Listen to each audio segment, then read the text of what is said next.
বাংলাদেশে বসে যারা যেই সব তথাকথিত বাংলাদেশিরা বাংলাদেশ বিরোধী বক্তব্য দিচ্ছে এবং ভারতের পক্ষে ভারতের দালাল হয়ে বক্তব্য দিচ্ছে, তাদেরকে অতি শীঘ্রই গ্রেফতার করা উচিত এবং করতে হবে। আজমি স্যারকে ওনার যেই জামাতের যেই দলটা, ভারতের যে ভয়টা ছিল যে আজমি স্যার ওনাকে বন্দি না করা হলে একসময় জামাতকে উনি নেতৃত্ব দিত, উনি যদি নেতৃত্ব দিত তাহলে কিন্তু আজকে জামাত একটা অত্যন্ত শক্তিশালী একটা দেশপ্রেমিক দলে পরিণত হতো। কিন্তু এখন যারা জামাতে আছে অর্থহীন, কোনো কাজের না। সশস্ত্র বাহিনীকে যেই বিচারিক ক্ষমতা দেওয়া হলো সেটা রাজনৈতিক প্রভাবের সাথে আসলে প্রশ্নটা হচ্ছে দেশের সাথে প্রভাব। দেশের যেই বর্তমান অবস্থা, এটা আরো আগে হওয়া উচিত ছিল, কিন্তু এটা দেরিতে হলেও হয়েছে। বিকজ বাংলাদেশের এখনো 50% পুলিশ কিন্তু সক্রিয় না।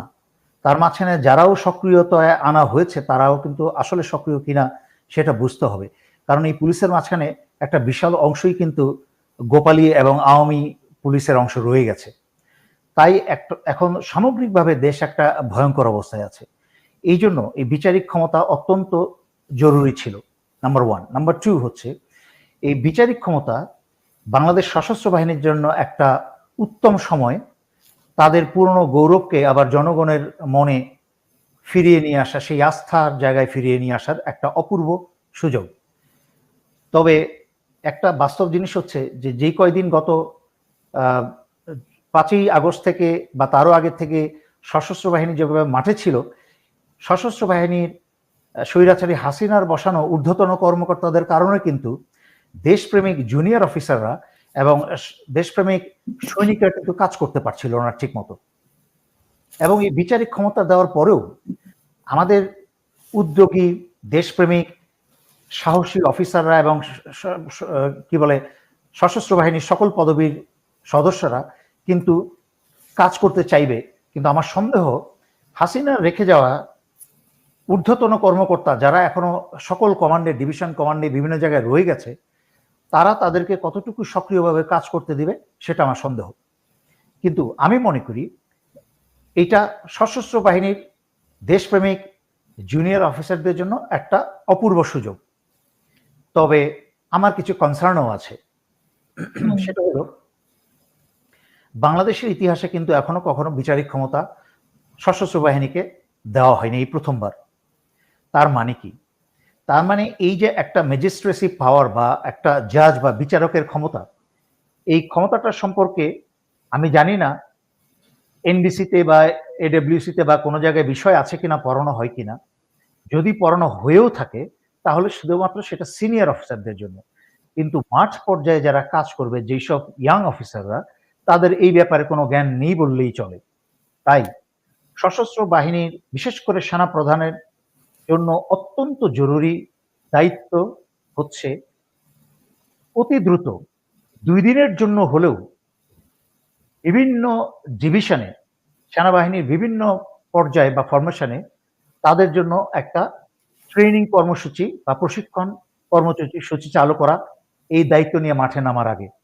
যে ম্যাজিস্ট্রেসিতে এবং বিচারিক এই ক্ষমতায় তাদের করণীয় কি, ডুজ অ্যান্ড ডোন্টস, তারা কি করা উচিত এবং কি করা উচিত না, এই ব্যাপারে তাদেরকে একটা সম্পূর্ণ ধারণা দিয়ে তারপরে মাঠে নামানো উচিত। আর নয়তো কিন্তু একটা ভালো উদ্দেশ্য নিয়ে, ভালো একটা নিয়ে মাঠে নামার পরেও কিন্তু সেটা ক্ষুণ্ণ হতে পারে, নষ্ট হতে পারে। এবং সবসময় মনে রাখতে হবে যে এই অপূর্ব সুন্দর প্রয়াসকে, চেষ্টাকে নষ্ট করার জন্য কিন্তু একটা সশস্ত্র বাহিনীতে এবং বাইরে একটা, এবং ভারতের রয়ের সহযোগিতায় একটা বিশাল বিরোধী দল কাজ করছে এবং করবে। এমন কিছু কাজ করবে যেই কাজটা করে সশস্ত্র বাহিনীর উপর দোষ চাপিয়ে দেওয়ার চেষ্টা করবে। সুতরাং এই ব্যাপারে আমাদেরকে অত্যন্ত অত্যন্ত অত্যন্ত সাবধান থাকতে হবে। যেটা আমি গত প্রায় মাসখানেক ধরে বলে আসছি, নিরাপত্তার কথা। নিরাপত্তায় সর্বোচ্চ গুরুত্ব আরোপ করে আমি কথাগুলো বলে আসছি। এই বিষয়টা কিন্তু তারই একটা অত্যন্ত সম্পর্কিত একটা অংশ। তাই এটাকে অত্যন্ত গুরুত্বের সাথে নিতে হবে। এবং আমরা, সরি উত্তরটা লম্বা হলেও অত্যন্ত গুরুত্বপূর্ণ, এটা বলতে হচ্ছে আমাকে। একই সাথে সশস্ত্র বাহিনীকে এই বিচারিক ক্ষমতা দিয়ে এমন একটা সময় নামানো হচ্ছে যখন আগামী 2টা মাস বাংলাদেশের জন্য অত্যন্ত স্পর্শকাতর একটা সময়। কি জন্য স্পর্শকাতর সময়? ভারত যখন উঠে পড়ে বাংলাদেশের স্বাধীনতা সার্বভৌমত্বকে খর্ব করার জন্য এবং ধ্বংস করার জন্য উঠে পড়ে বাহ্যিক এবং বাহির দেশ থেকে এবং আভ্যন্তরীণভাবে যেভাবে চেষ্টা চালিয়ে যাচ্ছে, অর্থ, জনশক্তি এবং সকল প্রকার ষড়যন্ত্র নিয়ে, ঠিক এমন একটা সময় অক্টোবর মাসে কিন্তু দুর্গাপূজা, আবার নভেম্বর মাসে কিন্তু যুক্তরাষ্ট্রের নির্বাচন। তার মানে কি দাঁড়ালো? এটা যদি আমরা অল্প করে বিশ্লেষণ করি, যেটা কোনো ঘটনা না হতেই আওয়ামী লীগ এবং ভারতের মিলে বিভিন্ন মন্দিরে আক্রমণ করছে, হিন্দুদের বাড়িতে আক্রমণ করছে, তা নিয়ে ওই দিক দিয়ে আবার ভারতেই কিছু বাংলাদেশে কিছু দেশদ্রোহী লেলিয়ে দিয়েছে, যারা গত 15 বছর কোনোদিন কোনো প্রতিবাদ করে নাই। হিন্দুদের উপর আওয়ামী লীগ এত অত্যাচার করেছে। আমি আগের ভিডিওতেও বলেছি, সারা পৃথিবীর সামনে ভিডিও ক্যামেরায় ধারণকৃত বিশ্বজিৎকে কুপিয়ে হত্যা করেছে আওয়ামী লীগ সন্ত্রাসীরা। তারপরেও কিন্তু কোনোদিন 10টা হিন্দু রাস্তায় নেমে তার জন্য বিচার চায় নেই বা আন্দোলন করে নাই। কিন্তু যখন বাংলাদেশের এরকম একটা ক্রান্তি লগ্নে এই দেশের দায়ভারকে, এই দেশের শান্তি ফিরিয়ে নিয়ে আসতে একটা উপদেষ্টা সরকারকে বসানো হয়েছে, ঠিক তখনই দেশে অশান্তি সৃষ্টি করতে ভারতের পক্ষ হয়ে এবং বাংলাদেশের বিরুদ্ধে গিয়ে আমরা কিছু উচ্ছৃঙ্খল তথাকথিত হিন্দু ভারতের রয়্যাল লোককে দেখছি, তারা ভারতের প্ররোচনায় বাংলাদেশে অশান্তি সৃষ্টি করার চেষ্টা করছে। এবং আমরা ইদানিং দেখেছি যে ভারতের রয়ের এক গোয়েন্দা, এক তথাকথিত হিন্দু ব্যক্তি কিন্তু হিন্দুদের প্রতিমা ধ্বংস করতে গিয়ে তারা গ্রেফতার হয়েছে। একদম স্পষ্ট উদাহরণ। এটা নিয়ে কিন্তু ওইসব তথাকথিত আন্দোলনরত হিন্দু নেতাদের কোনো বক্তব্য শুনবেন না। যেখানে স্বর্ণা দাস স্বাভাবিক দৈনন্দিন জীবনযাপনে সীমান্ত যাচ্ছিল, যেটা এলাকাবাসী সীমান্তবাসীরা সাধারণত করে থাকে, এই পার ওই পার দুই পারি যাচ্ছিল, তাকে গুলি করার চেষ্টা করার আগে স্বর্ণা দাস অনুরোধ করেছে যে আইনগতভাবে আপনারা আমাদেরকে গ্রেফতার করেন, আমাদেরকে মারবেন না। তারপরও মেরেছে। সেইটাকে উল্টা রং দিয়ে কিন্তু এই হিন্দু সমাবেশে প্রচার করা হয়েছে, ভারতের পক্ষে কথা বলা হয়েছে। আজকে আমরা দেখছি ভারতে গিয়ে বাংলাদেশি একটা ভারত বিরোধী পোস্ট দেওয়ার কারণে ফেসবুকে তার ভিসা ক্যান্সেল করে বাংলাদেশে ফেরত পাঠানো হয়েছে। তাহলে বাংলাদেশে বসে যারা, যেই সব তথাকথিত বাংলাদেশিরা বাংলাদেশ বিরোধী বক্তব্য দিচ্ছে এবং ভারতের পক্ষে ভারতের দালাল হয়ে বক্তব্য দিচ্ছে, তাদেরকে অতি শীঘ্রই গ্রেফতার করা উচিত এবং করতে হবে। সুতরাং যেই জন্য কথাটা এগুলো টানলাম, তার মানে এই যে সামনে দুর্গাপূজা, আপনি কি অবাক হবেন? বাংলাদেশের জনগণ কি অবাক হবে? ভারতীয় গোয়েন্দা ঢুকে যদি ভারতের লোক দিয়েই ভারতের কোনো মন্দিরে বা হিন্দুদের উপর আক্রমণ করে, এটা খুবই স্বাভাবিক। আমরা গত 15টা বছর তারও আগে থেকে দেখছি এই সারা দক্ষিণ এশিয়াতে যত জঙ্গি কার্যক্রম হয়, সেইটার পরিকল্পনা, প্রশিক্ষণ এবং তা কিন্তু এক্সিকিউশন করে ভারতের তত্ত্বাবধানে, প্রযোজনায় এবং পরিচালনায় এসব জঙ্গি কাজ হয়।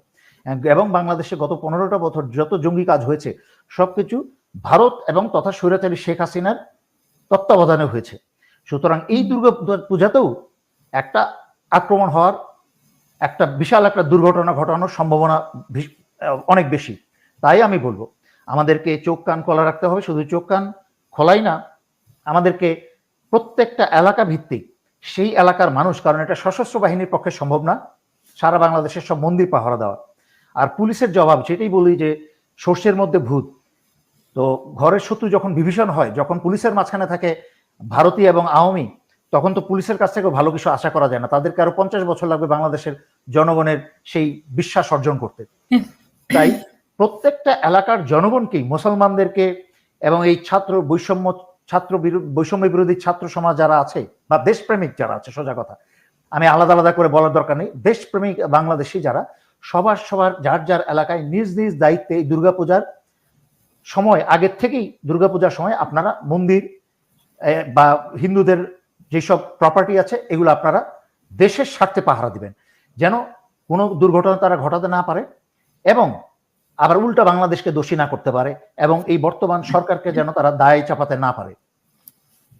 এবং সামনে যুক্তরাষ্ট্রের নির্বাচন, তারা এমন একটা সময় গন্ডগোলটা ভারত করতে চাইবে এবং হাসিনার সন্ত্রাসী লীগের লোকজন, যখন যুক্তরাষ্ট্রের নির্বাচন, যখন যুক্তরাষ্ট্রের রাজনৈতিক নেতাদের তাদের আভ্যন্তরীণ বিষয় নিয়ে তারা ব্যস্ত থাকবে, বাহ্যিক বা অন্য দেশের বিষয় নিয়ে তাদের সময় দেওয়ার মতো সময় ঠিক তাদের থাকবে না। আর যদি নির্বাচনে সরকার পরিবর্তনও হয়, তাহলে যে এই যে ট্রান্সফারের এই সময়টা, এই যে ক্ষমতা হস্তান্তরের সময়টার মাঝখানেও কিন্তু তারা ব্যস্ত থাকবে। এই সময় এই সুযোগ নিতে পারে কিন্তু কি বলে এটাকে, এই ভারত এবং হাসিনা মিলে এই কি বলে ষড়যন্ত্রকারী দলগুলা। তাই আমাদেরকে সচেতন থাকতে হবে। একজন জানতে চেয়েছেন তারেক রহমানের বিষয়ে কিছু বলেন। অন্তর্বর্তীকালীন, উনি আজকে যেটা বলেছেন, অন্তর্বর্তীকালীন সরকারকে ব্যর্থ হতে দেওয়া যাবে না, এবং কেন ব্যর্থ হতে দেওয়া যাবে না সেটা উনি ব্যাখ্যা করেছেন। যদিও আমরা ঠিক একদিন আগেই দেখেছি যে সেখানে মির্জা ফখরুল ইসলাম আলমগীর বা অন্যান্যরা বলছে অন্তর্বর্তীকালীন সময়কে, সরকারকে বেশি সময় দেওয়া যাবে না, নির্বাচনের তারিখ ঘোষণার জন্য এটা বলা হয়েছে, অতিবিলম্বে নির্বাচন ঘোষণা করার জন্য। কিন্তু একদিনের ব্যবধানে কিভাবে মানে একই দলের মধ্যে দুই রকম বক্তব্য, এটা আপনার কাছে শুনতে চাইবো। এবং আরেকজন দর্শক জানতে চেয়েছেন বিচারিক ক্ষমতা সম্পর্কে, কোন এক চ্যানেলে আলোচনা হয়েছে, বিচারিক ক্ষমতা সম্পর্কে আসলে আর্মিদের কোনো ধারণা নেই। প্রথমে আমি বিএনপির কথাটা বলে নিই। এক কথায় বলি, ঘরের ভিতরে যখন গন্ডগোল থাকে তখন কিন্তু বাইরের শত্রু এসে ঘরের ভিতরে আর নতুন করে সমস্যা সৃষ্টি করার কোনো দরকার পড়ে না। আমি বেশ কয়েকটা লাইভে ব্যাখ্যা করেছি, গত 4টা বছর ধরে আমি জনাব তারেক রহমানকে গত 4টা বছর ধরে আমি জনাব তারেক রহমানকে পুশ করেছি ওনার অবস্থানটাকে শক্ত করার জন্য। আমাকে কিন্তু লাইন ধরে বিএনপির ছেলে পেলে গালিগালাজ করেছে। আজকাল যদিও গালিগালাজ করে না বললেই চলে, বাট আমাকে কিন্তু গত 4 বছরে স্বৈরাচারী হাসিনার সমালোচনা করলে আওয়ামী লীগ গালিগালাজ করেছে, বিএনপি তারেক রহমানের সমালোচনা করলে আমাকে বিএনপি গালিগালাজ করেছে। মানে আমি যে কি বলছি দেশের জন্য, আওয়ামী লীগের কথা বাদই দিলাম, তারা যেহেতু দেশের শত্রু, কিন্তু বিএনপি তো দেশের বন্ধু, দেশের শত্রু না। কিন্তু তাদের অযোগ্যতার কারণে আজকে আওয়ামী লীগ গত 15টা বছর ক্ষমতায় বসেছিল এবং দেশের যা সর্বনাশ করার করেছে, বিএনপির দুর্বলতায়, বিএনপির নীরবতায় এবং বিএনপির আভ্যন্তরীণ কোন্দলে। আমি গত 4টা বছর পুশ করেছি জনাব তারেক রহমানকে যে ওনাকে আরো শক্ত হতে হবে, ওনাকে আরো ডিসাইসিভ হতে হবে।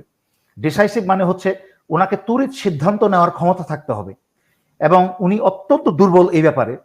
আমি দেখেছি বিএনপি ঠিক সেনাবাহিনীতে যেটা হয়, সেনাবাহিনীর অফিসারদের ক্ষতি কিন্তু বাইরের লোক, রাজনীতিবিদরা এসে করে না, সেনাবাহিনীর অফিসাররা নিজেরাই করে।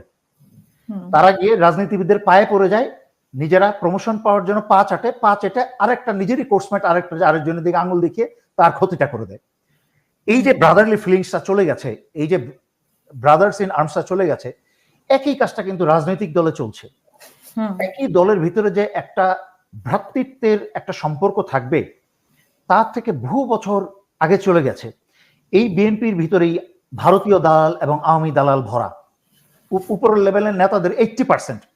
কিন্তু জনাব তারেক রহমানের জ্ঞান যদি থাকে কিছু কিছু লোক সম্পর্কে, যদিও চোখে আঙুল দিয়ে 4টা বছর আমি দেখিয়েছি কারা কারা, তাদের দলের ভিতরের লোকেও অনেকেই জানে, যারা বলতে চায় তারা জনাব তারেক রহমানের কাছে যেতে পারে না। জনাব তারেক রহমানকে ঘিরে আছে হচ্ছে ওই 5টা দলগুলা, যারা বিএনপি ক্ষমতায় আসলে আবার সেই সন্ত্রাসী লীগের মতোই রূপ ধারণ করবে। আবার তারা আওয়ামী লীগ যে শিক্ষা, বিএনপি কিন্তু আগে এগুলো শিখে নাই, আগে এত চুরি জানতো না, কিন্তু 15 বছরে আওয়ামী লীগ যেই শিক্ষা দিয়ে গেছে, যেই খারাপ উদাহরণ সৃষ্টি করে গেছে, আমার ভয় হচ্ছে সেখানে যে পরবর্তী যারা আসবে ক্ষমতায় তারা হাসিনার এই ফর্মুলাই ফলো করার চেষ্টা করবে। তাই পরিশোধন বলেন, আপনারা যেই ভাষাই ব্যবহার করেন না কেন, এটা এখনই সময়, যতদিন তত্ত্বাবধায়ক সরকার বা উপদেষ্টা সরকার আছে, জনাব তারেক রহমানকে সক্রিয় হয়ে সকল জনপ্রিয়তাকে ভুলে, সস্তা জনপ্রিয়তা ভুলে, যেমন আই ডোন্ট কেয়ার অ্যাবাউট জনপ্রিয়তা, চিপ পপুলারিটি বা সস্তা জনপ্রিয়তা নিয়ে আমি চিন্তা করি না, কারণ আমি ভোট পাওয়া নিয়ে চিন্তা করি না। আমি যখনই একটা মানুষ দেশের স্বার্থ চিন্তা ভুলে গিয়ে শুধুমাত্র ভোট গণনার চিন্তা করে যে আমাকে ভোট দিবে, তো সেই জন্য সস্তা জনপ্রিয়তা, দুই নৌকার মাঝখানে পা দিয়ে চলে, সেই ব্যক্তি দ্বারা কখনোই কিন্তু দেশের ভালো কিছু হতে পারে না। আমি এই জন্য জনাব তারেক রহমানকে বলবো, আপনি এক বিবৃতি দিচ্ছেন, আপনার দলের একজন গুরুত্বপূর্ণ, যাকে একজন মির্জাফরকে বসিয়ে রেখেছেন, সেই মির্জাফর আপনার বক্তব্যের বিরোধী বক্তব্য দিচ্ছে। এই যে স্ববিরোধী বক্তব্যগুলো দিচ্ছেন, আপনি কি মনে করছেন না দেশের মানুষের কথা বাদিয়ে দিলাম, দেশের মানুষটা হাসাহাসি করে, যে যারা বিএনপি করে এতদিন এতটা বছর যারা জেল মামলা মোকদ্দমা এবং অত্যাচার সহ্য করেছে, আওয়ামী ধান খেতে ঘুমিয়েছে খেয়ে না খেয়ে, তারা কত হতাশ হচ্ছে আপনাদের স্ববিরোধী বক্তব্য শুনে। তার মানে এটা কি প্রতীয়মান হচ্ছে, কি প্রমাণ করছে যে জনাব তারেক রহমানের কোনো নিয়ন্ত্রণই নাই দলের উপরে। এটা একটা ভয়ঙ্কর কথা। কিন্তু আমি কিন্তু কোনো রাজনৈতিক দলই করি না, সুতরাং আমার এখানে এই কথাটা বলাটার উদ্দেশ্য হচ্ছে আজকে যদি বিএনপি শক্তিশালী হয় ভালো হয়, তাহলে কিন্তু দেশ শক্তিশালী হবে। কারণ আমাদের দেশে কিন্তু আর কোনো সত্যিকার অর্থে আর সংগঠিত কোনো রাজনৈতিক দল নাই। যদিও এটা 15 বছরে হাসিনা হত্যা করে দিয়েছে বিএনপিকে, জামাত হচ্ছে আবার অন্য জিনিস, আমি ওই আলোচনায় যাব না।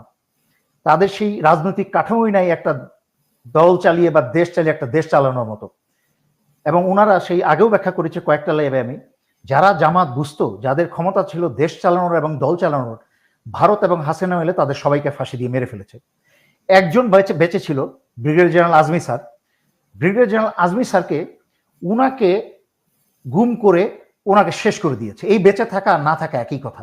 উনি সামনে জানে বেঁচে আছেন, কিন্তু আসলে উনার সবকিছু ধ্বংস করে দিয়েছে। 8 বছর যদি একটা মানুষকে বন্দী করে রাখে, আলো বাতাস থেকে বিচ্ছিন্ন করে রাখে, তো উনি একটা ট্রমার মধ্যে থাকার কথা। এক্স্যাক্টলি। প্লাস ওনাকে তো আমি কাছে থেকে দেখেছি, আমরা খুব ক্লোজ। ওনাকে গুম করার একদিন আগেও আমরা কথা বলেছি টেলিফোনে। আমি যেটা 2020-এর লাইভে বলেছি, 2020-এর লাইভে বলেছি যে ব্রিগেডিয়ার জেনারেল আজমি জীবিত আছেন, কোথায় আছেন তাও আমি জানি, যেই জায়গা থেকে আজকে বেরিয়ে আসছে সবার কাছে এটা একটা নিউজ হয়েছে, 2020-এ বলেছি আমি।